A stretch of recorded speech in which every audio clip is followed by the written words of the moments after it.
મહાત્મા ગાંધી અને સરદાર પટેલની ભૂમિ ગુજરાત, જ્યાં દાયકાઓથી નશાબંધીનો કાયદો અમલમાં છે, પણ આજે સૌથી મોટો સવાલ એ છે કે શું ગુજરાતમાં નશાબંધી માત્ર કાયદાના ચોપડે જ રહી ગઈ છે?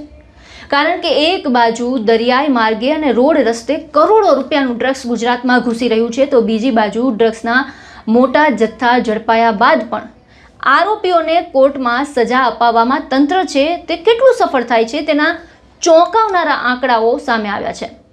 કેન્દ્રીય ગૃહ મંત્રાલયના આંકડા મુજબ 2022થી 2024 દરમિયાન ગુજરાતમાંથી 65,549 કિલો ડ્રગ્સ, 45,564 નશીલી ટેબ્લેટ્સ અને 4,841 લીટર પ્રવાહી ડ્રગ્સ ઝડપાયું છે।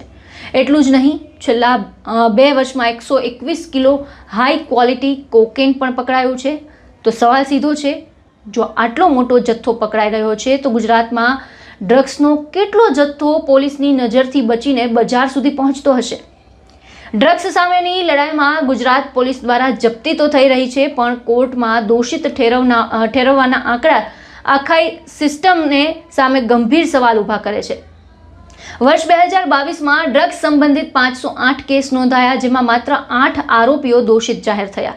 2023માં 561 કેસ નોંધાયા, જેમાંથી માત્ર 24 આરોપીઓ દોષિત ઠર્યા, અને વર્ષ 2024માં 580 કેસ નોંધાયા, પણ તેમાં માત્ર 34 આરોપીઓને દોષિત જાહેર કરવામાં આવ્યા। એટલે કે 3 વર્ષમાં કુલ 1649 કેસ, પણ દોષિત ઠરેલા આરોપીઓની સંખ્યા માત્ર 76।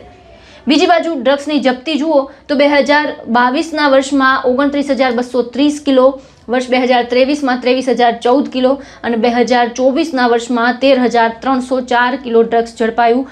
આ આંકડા માત્ર ડ્રગ્સની જપ્તીની વાત નથી કરતા, પણ એક ગંભીર સવાલ પણ ઊભો કરે છે કે શું તપાસ અને કાયદાકીય કાર્યવાહી વચ્ચે ક્યાંય મોટી ખામી રહી જાય છે?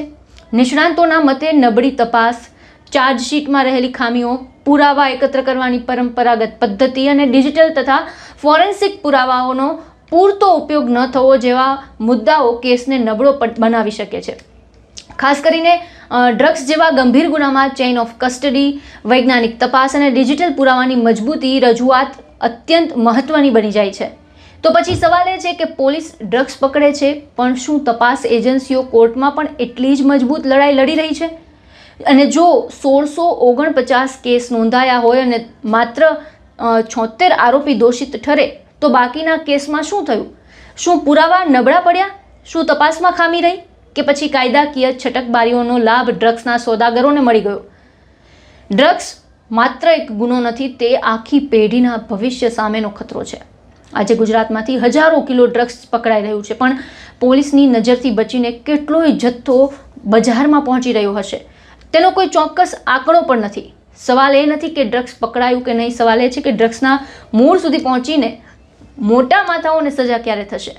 જો ડ્રગ્સ માફિયાઓને કાયદાનો ડર નહીં રહે, તપાસમાં ખામી રહેશે અને કોર્ટમાં કેસ સાબિત નહીં થાય, તો જપ્ત કરાયેલા હજારો કિલો ડ્રગ્સની વાહવાહીનો અર્થ શું?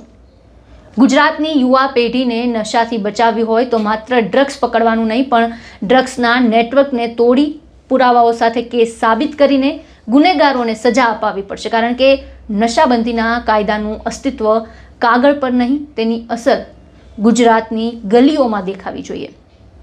આ સમગ્ર મુદ્દાને લઈને આપના વિચાર, આપના અભિપ્રાય અમને કમેન્ટ બોક્સમાં જણાવો, અને તમામ ન્યૂઝ અપડેટ માટે, તમામ સમાચાર માટે અમારી સાથે જોડાયેલા રહો। નમસ્કાર।